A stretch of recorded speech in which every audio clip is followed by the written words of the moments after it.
ठीक ठीक है। देखो हाइड्रेशन एनर्जी हम पढ़ रहे हैं, अगर हम लेंगे NaCl कौन से स्टेट में है, सॉलिड स्टेट में, और अगर वो कन्वर्ट होता है गैसियस स्टेट में, Na plus gaseous and Cl minus gaseous, तो इस कंसेप्ट को क्या बोलेंगे हम, लैटिस एनर्जी। ओके, मतलब ये लैटिस यहाँ पे क्या हो रहा है, ब्रेक डाउन हो रहा है। अभी Na प्लस आयन बनने के बाद ये Na प्लस आयन के बाजू में वाटर के कौन से मॉलिक्यूल जमा हो जाएंगे जिसके ऊपर चार्ज कौन सा है, माइनस। अगर हम वाटर मॉलिक्यूल को ऐसा लेते हैं तो एक तरफ कौन सा रहेगा, प्लस चार्ज, एक तरफ कौन सा रहेगा, माइनस चार्ज। ये देखो ये H2 अगर हम लेंगे ऐसा, तो यहाँ चार्ज रहता है डेल्टा प्लस, और यहाँ पे चार्ज कौन सा रहता है, डेल्टा माइनस। तो Na प्लस के बाजू में कौन आ जाएगा, ऑक्सीजन हो जाएंगे यहाँ पे एग्रीगेट। ओके, और अगर हम वैसे ही देखें दूसरा Cl माइनस आयन, तो Cl माइनस आयन यहाँ पे चार्ज कौन सा है, माइनस, तो यहाँ पे क्या हो जाएंगे, पूरे के पूरे हाइड्रोजन जमा हो जाएंगे वाटर के। इसके कारण ही वो क्या होगा, सॉल्वेटेड होगा। इसको क्या बोलते हैं हम, सॉल्वेशन। अगर हम पानी के अंदर किसी चीज़ को डालेंगे तो उसको हम क्या बोलेंगे, हाइड्रेशन। सॉल्वेशन एक ब्रॉड टर्म है। ओके, जैसे खाना खाना क्या है, एक बड़ा टर्म है। अगर हम वेज खाएंगे तो क्या बोलेंगे, वेज खाना खाया, नॉन वेज खाएंगे तो क्या बोलेंगे, नॉन वेज खाया, मीठा खाया तो क्या बोलेंगे, मीठा खाना खाया। वैसे सॉल्वेशन क्या है, बड़ा टर्म है। अगर हम पानी के अंदर कुछ करते हैं डिजोल्व, तो उसे हम क्या बोलेंगे, हाइड्रेशन। अगर हम अमोनिया के अंदर कुछ करते तो क्या बोलेंगे उसे, अमोनेशन। उस तरीके से तो देखो यहाँ पे Cl माइनस हो गया डिजोल्व, और यहाँ पे Na प्लस हो गया डिजोल्व। अब ये डिजोल्व होने के बाद मतलब ये यहाँ पे स्टेबल हो गया क्या नहीं, थोड़ा बहुत, यहाँ थोड़ा बहुत कैसा हो गया, ये स्टेबल है। अभी गैसियस मॉलिक्यूल अगर वाटर में नहीं है तो उसकी कैसी रहती है, काइनेटिक एनर्जी ज़्यादा। सपोज ऐसा मान लो कि यहाँ पे कोई एक गैसियस एटम है, जैसे यहाँ पे बहुत सारे एटम है गैसियस के, बराबर है, तो उसका उसमें उसके पास क्या है, मोबिलिटी है। लेकिन पानी के अंदर उसके पास है क्या, मोबिलिटी नहीं है। तो उसका क्या हो रहा है, डिक्रीज इन काइनेटिक एनर्जी। और यही काइनेटिक एनर्जी जो डिक्रीज हो रहा है वो कौन से फॉर्म में बाहर जा रहा है, हाइड्रेशन एंथैल्पी या हाइड्रेशन एनर्जी के फॉर्म में। तो देखो अभी उसका अगला बात, अगर किसी एटम्स और किसी आयन की या एटम की साइज अगर हम छोटी बड़ी करते हैं तो उसके हिसाब से देखो क्या डिफरेंस होगा। देखो सपोज ये एक छोटा एटम है और ये एक बड़ा एटम है। इधर देखो अच्छे से, ये कौन सा एटम है, छोटा, और ये कौन सा एटम है, बड़ा। अब आप मुझे बोलो इन दोनों में से कौन सा एटम या कौन सा आयन जल्दी से डिसॉल्व होगा वाटर में, और क्यों होगा। देखो यहाँ पे चार्ज डेंसिटी ज़्यादा रहेगा, यहाँ पे चार्ज डेंसिटी कैसे रहेंगी, ज़्यादा रहेगी, और यहाँ पे कैसे रहेगी, चार्ज डेंसिटी कम रहेगी। तो इन दोनों में से जल्दी से डिसॉल्व कौन होगा, जिसमें से हाइड्रेशन एनर्जी ज़्यादा बाहर निकलेगी वो जल्दी से डिसॉल्व होगा। तो दोनों में से जल्दी से डिसॉल्व कौन होगा और क्यों होगा, हाँ कौन सा, लेकिन बड़ा वाला जल्दी डिसॉल्व होगा नहीं। देखो इधर सपोज मैं एक छोटा एटम लेता हूँ और एक बड़ा एटम लेता हूँ, और इसके ऊपर मान के चलो प्लस चार्ज, इसके ऊपर मान के चलो प्लस चार्ज, तो इसके बाजू में कौन आ जाएगा, वाटर मॉलिक्यूल आ जाएंगे जिसके ऊपर चार्ज कौन सा है, माइनस है। और इसके बाजू में भी वाटर मॉलिक्यूल आ जाएंगे जिसके ऊपर चार्ज कौन सा है, माइनस है।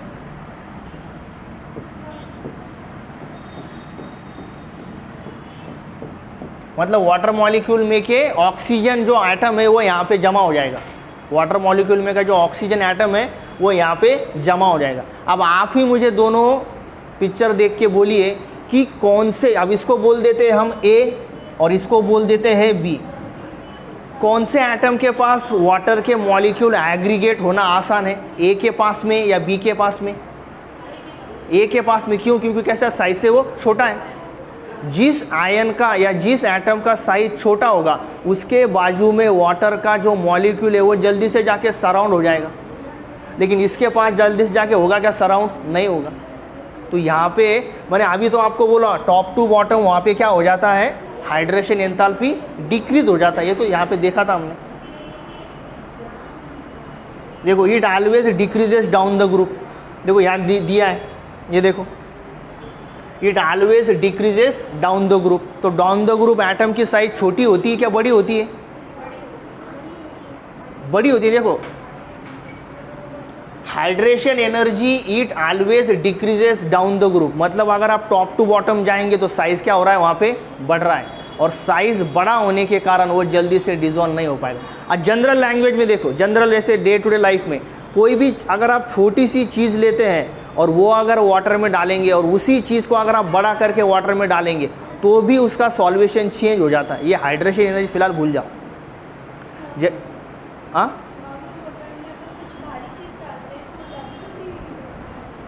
नहीं, यहाँ पे हम हाइड्रेशन एनर्जी के बारे में बोल रहे हैं। आप डिज़ोल्व जो है ना, मतलब आप उस तरीके से बोल रहे हैं कि वो भारी चीज़ जो है, अब भारी चीज़ को यहाँ पे हमें साइज़ के हिसाब से देखना है ना, तो यहाँ पे हम कौन सा बॉन्ड देख रहे हैं? हाइड्रेशन एनर्जी के हिसाब से देख रहे हैं। बॉन्ड जल्दी से बनेगा तब तो वो डिज़ोल्व होगा ना। अब देखो आगे,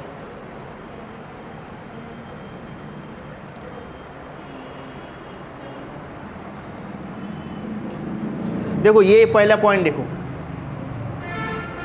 as the charge density of ion increases hydrated size increases. मतलब देखो ये एक है प्लस और ये दूसरा बड़ा वाला है प्लस। अब आप ही बोलो, इसको बोलो ए और इसको बोलो बी। अब आप मुझे दोनों बोलो किस में चार्ज डेंसिटी ज़्यादा है? ए वाले में चार्ज डेंसिटी ज़्यादा है क्या बी वाले में? देखो दोनों के ऊपर चार्ज कौन सा है? प्लस। लेकिन ए में कैसा साइज उसका छोटा है और बी में साइज कैसा है? बड़ा है। तो चार्ज डेंसिटी ज़्यादा किस में है? ए में है। तो देखो as the charge density of ion increases hydrated size also increases. मतलब ए जल्दी से हाइड्रेटेड होगा, बी जल्दी से हाइड्रेटेड नहीं होगा। अब इसको और अगर डीप में लिया जाए तो ये प्लस है और इसके बाजू में चार्ज कौन से आ रहे हैं? माइनस वाला आ रहा है सपोज। ये देखो इसके बाजू में कौन आ रहा है? माइनस वाला आ रहा है। और इसके बाजू में भी, अब इसको हम बाजू में ले लेते हैं, ये बड़ा एटम लिया, यहाँ पे चार्ज है और इसके बाजू में भी माइनस वाला आ रहा है। तो देखो इसमें चार्ज डेंसिटी ज़्यादा होने के कारण वो जल्दी से डिज़ोल्व हो जाएगा। या फिर और अगर हम डीप में बताना चाहें तो देखो ऐसे बता सकते हैं, यहाँ पे साइज छोटा होने के कारण ये जल्दी से बॉन्ड बनाएगा। लेकिन यहाँ पे साइज देखो, ये जो प्लस चार्ज है ये पूरा का पूरा यहाँ पे डिस्पर्स है, ज़्यादा एरिया में डिस्पर्स है प्लस चार्ज।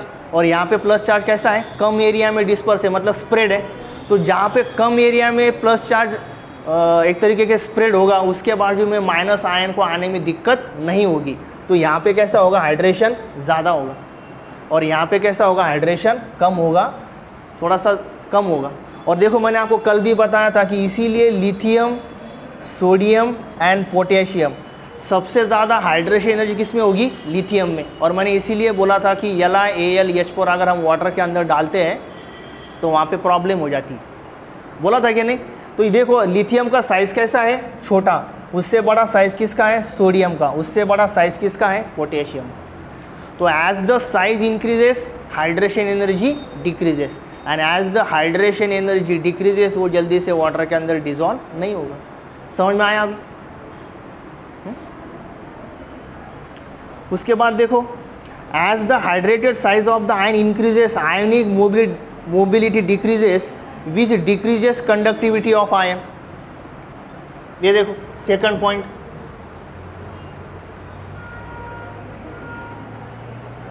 देखो सेकंड पॉइंट क्या बोल रहे हैं? As the hydrated size of ion increases, मतलब यहाँ पे साइज क्या हो रहा है? सपोज बड़ा हो रहा है। As the hydrated size of ion increases ionic mobility decreases which decreases the conductivity of the ion. तो ये सब पॉइंट किसके ऊपर है? साइज के हिसाब से है। तीसरा पॉइंट देखो, hydration energy also effect the solubility of ionic compound. If hydration energy is greater than the lattice energy then ionic compound will be soluble. देखो क्या बोल रहे हैं? Hydration energy is greater than lattice energy. देखो क्या बोल रहे हैं? If hydration energy is greater than lattice energy then ionic compound will be soluble in water. तो हमेशा एक चीज़ याद रखनी है, अगर वाटर के अंदर दुनिया की कोई भी चीज़ डिजॉल्व हो रही है उसमें क्या होना चाहिए? हाइड्रेशन एनर्जी ज़्यादा होनी चाहिए कंपेयर टू लैटिस एनर्जी। अगर हाइड्रेशन एनर्जी लैटिस एनर्जी से ज़्यादा होगी तो ही वो क्या होगा? वाटर के अंदर डिजॉल्व होगा। जैसे मैंने देखो यहाँ पे अभी एक एग्जाम्पल दिया था आपको, इधर देखो मैंने एग्जाम्पल दिया था रितेश का। रितेश क्या करता है? कि इंपोर्ट एक्सपोर्ट का बिजनेस करता है। क्या किया उसने? 1 लाख रुपया इन्वेस्ट कर दिया और उसको प्रॉफिट कितना हो रहा है, 2 लाख रुपए का, बराबर है। तो बिजनेस कैसा है, ये सस्टेनेबल चलेगा बिजनेस। लगाओ 1 लाख, इनकम कितना है, 2 लाख। अब यहाँ पे हमने लैटिस एनर्जी सपोज लगा दी 100 और यहाँ पे हाइड्रेशन एनर्जी सपोज कितनी है, 200। तो हाइड्रेशन एनर्जी ज़्यादा है कि लैटिस एनर्जी से, ज़्यादा है, तभी ये वाटर के अंदर डिज़ोल्व होगा। अब देखो ये अगर मैंने लिया NaCl सॉलिड और ये बना है Na+ और ये बना है Cl-, ये बना है Na+ और ये बना है Cl-, तो इस कंसेप्ट को हम क्या बोलेंगे, लैटिस एनर्जी। ये देखो यहाँ पे इस कंसेप्ट हम क्या बोलेंगे, लैटिस एनर्जी। अभी ये Na+ के बाजू में वाटर मॉलिक्यूल जमा हो जाएंगे और ये Cl- आयन के बाजू में भी क्या है, वाटर मॉलिक्यूल जमा हो जाएंगे। यहाँ चार्ज रहेगा प्लस और यहाँ चार्ज रहेगा माइनस। तो इसकी जो मोबिलिटी है वो कैसी हो जाएंगी, कम हो जाएगी। ओके, उसका काइनेटिक एनर्जी कैसा हो जाएगा, कम हो जाएगा। और यही काइनेटिक एनर्जी हाइड्रेशन एनर्जी के फॉर्म में बाहर निकल जाएगा। ओके, तो इस कंसेप्ट को क्या बोलेंगे हम, हाइड्रेशन एनर्जी। तो देखो हाइड्रेशन एनर्जी अगर ज़्यादा रहेगा लैटिस एनर्जी से तो ही ये डिज़ोल्व होगा, और अगर हाइड्रेशन एनर्जी लैटिस एनर्जी से कम रहेगा तो ये डिज़ोल्व नहीं होगा। देखो इधर देखो, दुनिया की कोई भी चीज़ हम वाटर के अंदर डालते हैं और सपोज वो सॉलिड स्टेट में है तो उसे टूटने के लिए लगेगी कि नहीं एनर्जी। ये NaCl कौन से फॉर्म में है, सॉलिड फॉर्म में। अब कौन से फॉर्म में चला गया, गैसियस फॉर्म में। तो ये तोड़ दिया हमने, तो इसको हमने क्या बोला, लैटिस एनर्जी, जो हमने कल देखा था। अभी वाटर के अंदर जाने के बाद वो गैसियस फॉर्म में रहेगा क्या, कॉन्स्टेंटली नहीं, मतलब गैसियस फॉर्म में है लेकिन उसके बाजू में आयन जमा हो जाएंगे, उसकी क्या कर देंगे, वो कम कर देंगे मोबिलिटी, और उसके कारण वो जो डिक्रीज इन काइनेटिक एनर्जी वो बाहर निकल जाएंगी। कौन से फॉर्म में, हाइड्रेशन एनर्जी के फॉर्म में। और तो देखो यहाँ पे हाइड्रेशन एनर्जी अगर लैटिस एनर्जी से ज़्यादा रहेगी तो ही वो चीज़ वाटर के अंदर क्या हो जाएगी, डिज़ोल्व हो जाएगी। अगर हाइड्रेशन एनर्जी लैटिस एनर्जी से ज़्यादा नहीं रहेंगी तो डिज़ोल्व नहीं होगी। और इसीलिए आपने देखा होगा कुछ चीज़ें वाटर के अंदर डिज़ोल्व हो जाती है लेकिन कुछ चीज़ें वाटर के अंदर डिज़ोल्व नहीं होती है। समझ में आया, कम हो जाती है।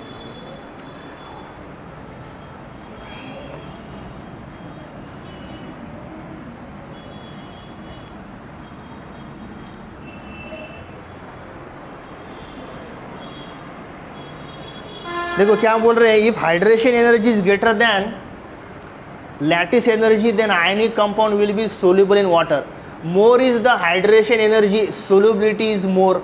देखो वही पॉइंट फिर से आ गया, जितना हाइड्रेशन एनर्जी ज़्यादा उतना कैसा होगा, उसका सोल्यूबिलिटी ज़्यादा होगा। More is the hydration energy, solubility is more, where is if lattice energy decreases, solubility of ionic compound increases.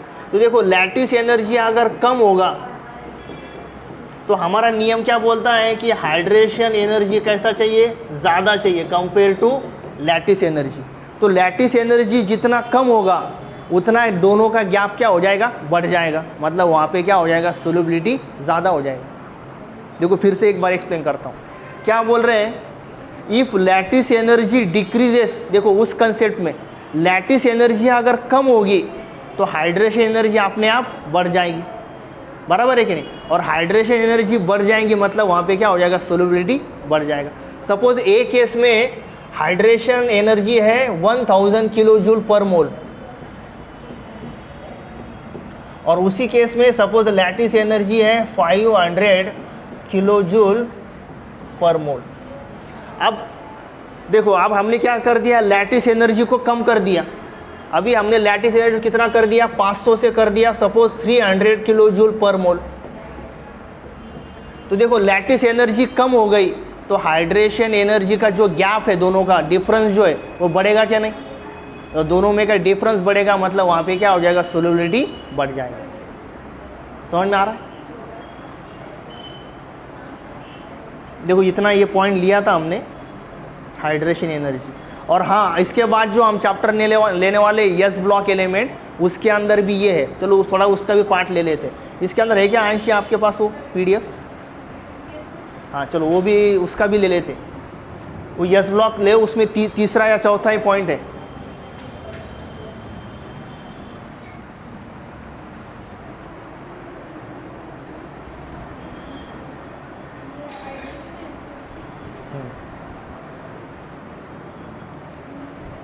ये देखो ये पॉइंट,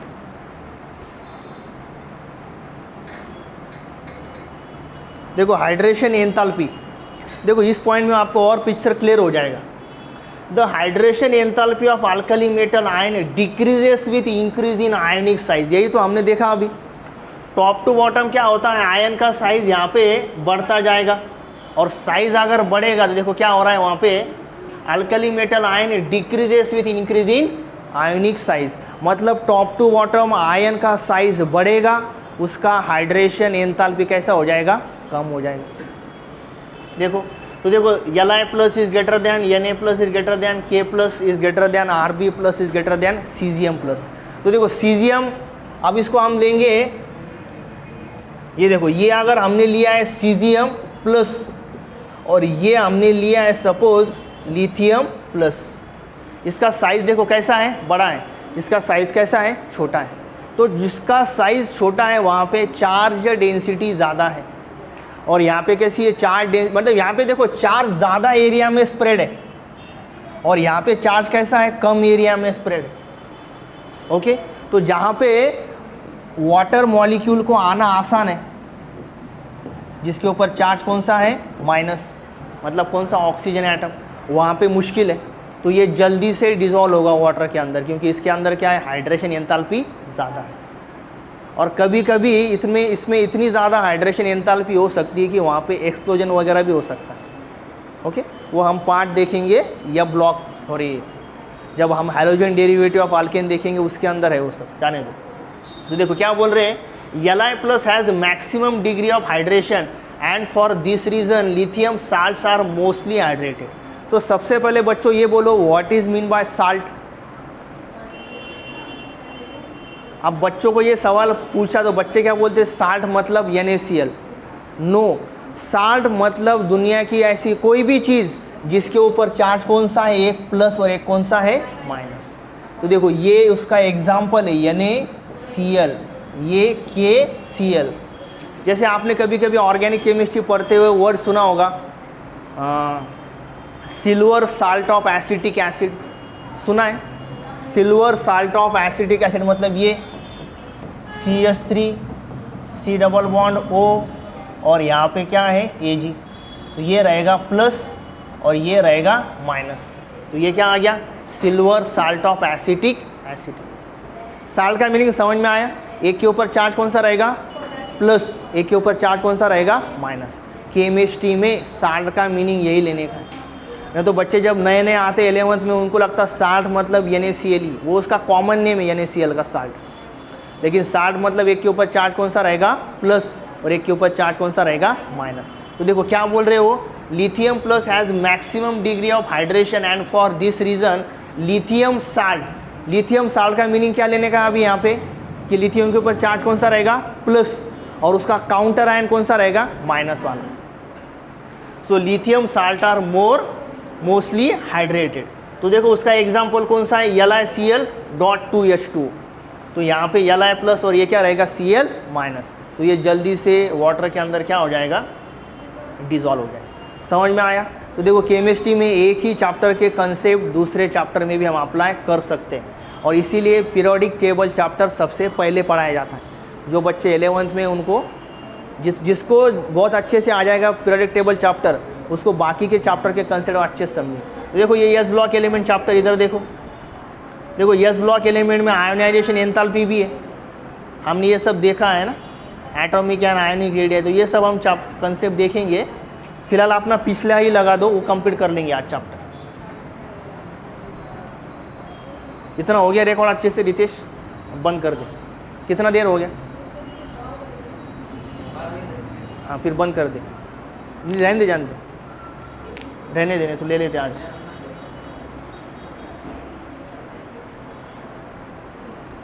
आज VIP पीपल आए ही नहीं, लेट आने वाले।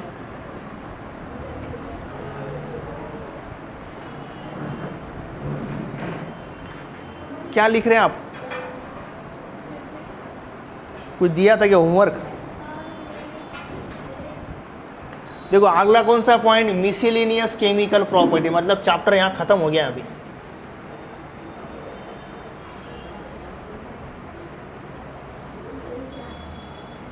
देखो क्या बोल रहे हैं, देखो पीरियोडिसिटी ऑफ हाइड्रा एसिड। देखो क्या पॉइंट है, periodicity of hydra acid. Acidic character of hydra acid increases from left to right in a period. मतलब अगर आप लेफ्ट टू राइट जाएंगे पीरियड में, क्या बोल रहे हैं, acidic character of hydra acid increases from left to right in a period. Acidic character of hydra acid increases from top to bottom in a group. तो हाइड्रा एसिड क्या है ये मुझे आप कल बताएंगे, क्या किसी को पता है?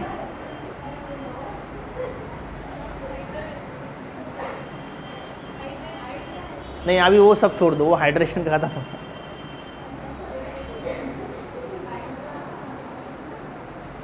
कल बताना मुझे, देखो खत्म हो गया अभी ये। Hydra acid, oxa acid, nature of oxide.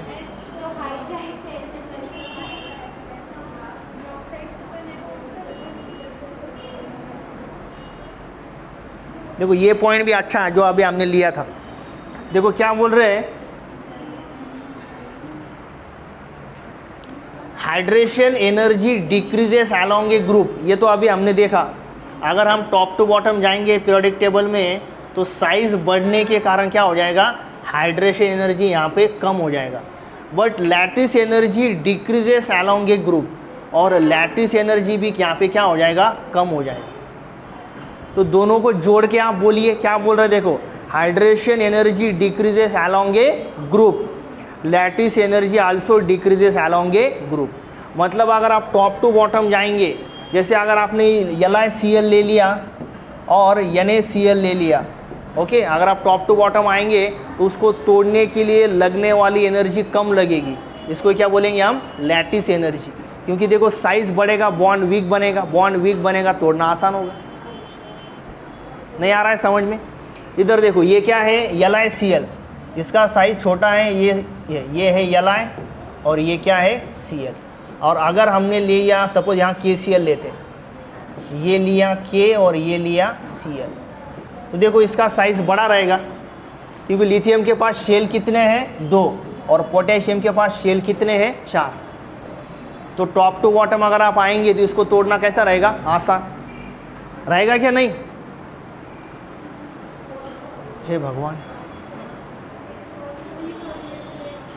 Size बढ़ेगा तो बॉन्ड लेंथ बढ़ेगा, बॉन्ड लेंथ बढ़ेगा मतलब उसको तोड़ना कैसा हो जाएगा, आसान हो जाएगा। तो उसको तोड़ना आसान हो जाएगा मतलब उसकी लैटिस एनर्जी कैसी हो जाएंगी, कम हो जाएंगी। बराबर है क्या नहीं?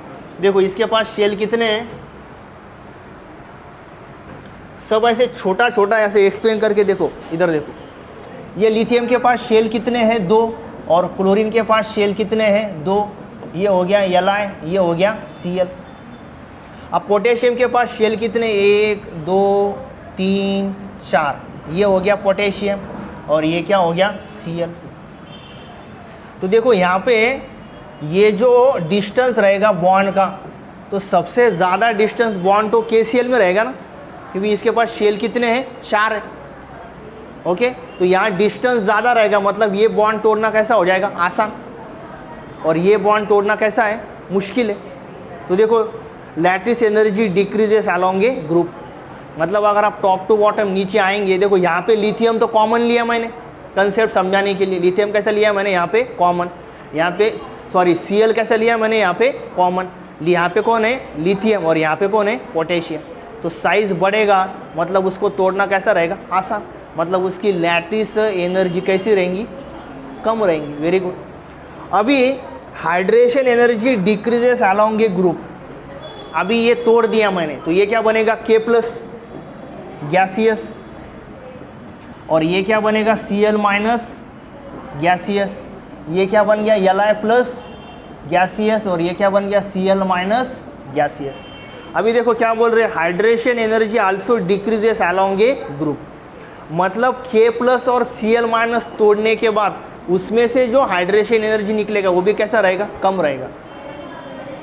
और इसमें कैसा रहेगा, हाइड्रेशन एनर्जी ज़्यादा रहेगा। इसका मतलब क्या है कि लिथियम प्लस बहुत जल्दी से और बहुत अच्छे से डिज़ोल्व हो जाएगा, लेकिन के प्लस जल्दी से डिज़ोल्व नहीं हो पाएगा। क्यों? क्योंकि उसका साइज़ देखो बड़ा है, और बड़ा साइज़ होने के कारण वो जल्दी से होगा क्या, सॉल्वेटेड नहीं होगा, और इसीलिए उसमें भी हाइड्रेशन एनर्जी कैसी रहेंगी, कम रहेंगी। समझ में आ रहा है? चलो आज ये चैप्टर ख़त्म। अभी कल से हम इसके क्वेश्चन आंसर लेंगे। देखो some point to be remember, फिर से एक बार रिवाइज कर लेते हैं। सेकंड मोस्ट इलेक्ट्रोनेगेटिव एटम कौन सा है, ऑक्सीजन। ये हमने पिछली बार देखा भी था। और सबसे ज़्यादा इलेक्ट्रोनेगेटिव एटम कौन सा है, फ्लोरीन। 2 नंबर पे कौन है, ऑक्सीजन। उसके बाद क्या है, hydrogen is the lightest element and lithium is the lightest metal. So metal मतलब क्या है, जो इलेक्ट्रॉन देगा। ओके, तो देखो क्या बोल रहे हैं, hydrogen is the lightest element है, लेकिन लिथियम क्या है, लाइटेस्ट मेटल है। उसके बाद देखो तीसरा पॉइंट क्या है, helium has the highest value of ionisation potential. So ये हेलियम है, यहाँ पे इलेक्ट्रॉनिक कॉन्फ़िगरेशन है 1s2। So what is mean by ionisation potential, Ritesh, Anjali, what is mean by ionisation potential, बोलो।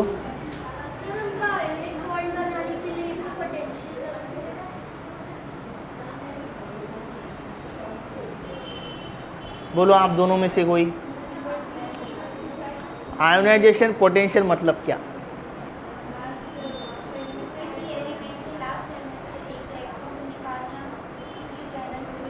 Very good. The amount of energy required to remove most loosely bonded electron from their valence shell in gaseous state is called as ionization potential। अगर मैंने कोई atom लिया, उसके outer most shell में से मैंने अगर एक इलेक्ट्रॉन निकाल दिया, तो ये कभी हो सकता है पॉसिबल, जब वो कौन से स्टेट में रहेगा, गैसियस। अगर ये है लोहा, सपोज आयन है, और मुझे इसके एक एटम में से एक इलेक्ट्रॉन निकालना है, तो पॉसिबल है क्या सॉलिड स्टेट में? नहीं, मुझे उसको कहाँ लेके जाना पड़ेगा, गैसियस स्टेट में। फिर उसे मुझे क्या करना पड़ेगा, आइसोलेट करना पड़ेगा, बराबर है, मतलब एक अकेले को अलग करना पड़ेगा, और उसमें से अगर मैं एनर्जी प्रोवाइड करता हूँ तो मैं उसमें से इलेक्ट्रॉन निकाल सकता हूँ। The amount of energy required to remove most loosely bonded electron from their valence shell in gaseous state और in isolated gaseous state is called as ionisation potential. तो सबसे ज़्यादा एनर्जी कहाँ लगेंगी इलेक्ट्रॉन निकालने के लिए, हीलियम में, क्योंकि कैसा है ये, नोबेल एलिमेंट है। हीलियम नोबेल है क्या, नहीं है, बराबर है, और इसीलिए ये सबसे ज़्यादा क्या रहेगा, स्टेबल रहेगा एक तरीके से। मतलब वो किसी को इलेक्ट्रॉन देगा क्या, नहीं, किसी से इलेक्ट्रॉन लेगा क्या, नहीं, और उसमें से अगर आप इलेक्ट्रॉन निकालने की कोशिश करेंगे तो वहाँ पे सबसे ज़्यादा एनर्जी लगेगी। उसके बाद क्या है, in periodic table metalloids are only in P block. Metalloid मतलब क्या है, जो इलेक्ट्रॉन देंगे भी इलेक्ट्रॉन लेंगे। देखो केमिस्ट्री में एक चीज़ हमेशा याद रखने का, जो 10वीं तक आपको पढ़ाया है, मेटल चमकते हैं, उसमें से they can conduct heat, they can conduct electricity, वो बराबर है। लेकिन 11th-12th में याद क्या रखने का है, मेटल मतलब electron donor and non metal मतलब इलेक्ट्रॉन एक्सेप्टर, बस इतना ही याद रखो। मेटल मतलब क्या, electron donor, and non metal मतलब क्या, electron acceptor. And what is mean bye metalloid, जो दोनों काम करेंगे। तो ये क्या बोल रहे हैं, only in P block. Total gaseous element are 11। अच्छा, उसके बाद क्या है, liquid metal and room temperature is Hg, पारा बोलते हैं ना, mercury. Diamond is the hardest natural substance. तो ये ज़्यादा नीचे के पॉइंट कोई इंपॉर्टेंट नहीं है, ऊपर के पॉइंट इंपॉर्टेंट है। Thank you. अभी कल हम इसके क्वेश्चन आंसर लेंगे, या आज ले क्या कुछ, अंशी आपके पास है क्वेश्चन आंसर का PDF नहीं है, कल ले लेंगे, ठीक है, ठीक है। लेक्चर ख़त्म होता है, बंद कर दो रितेश। अंशी आज समझ में आया ना हाइड्रेशन एंथैल्पी?